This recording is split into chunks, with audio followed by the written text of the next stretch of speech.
C Joseph Vijay எனும் நான்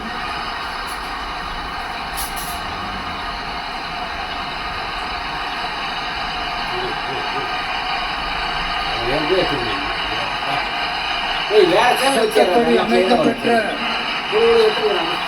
இந்திய அரசியல் அமைப்பின்பால் உண்மையான நம்பிக்கையும் மாறா பற்றும் கொண்டிருப்பேன் என்றும் இந்திய நாட்டின் ஒப்பில்லாத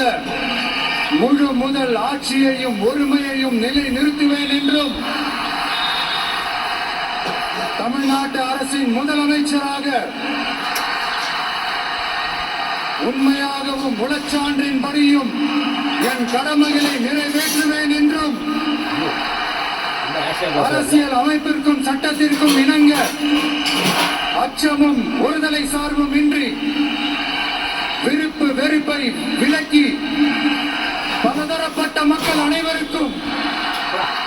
நேர்மையானதை செய்வேன் என்றும் ஆண்டவன் மீது ஆணையிட்டு உறுதிமொழிகிறேன்.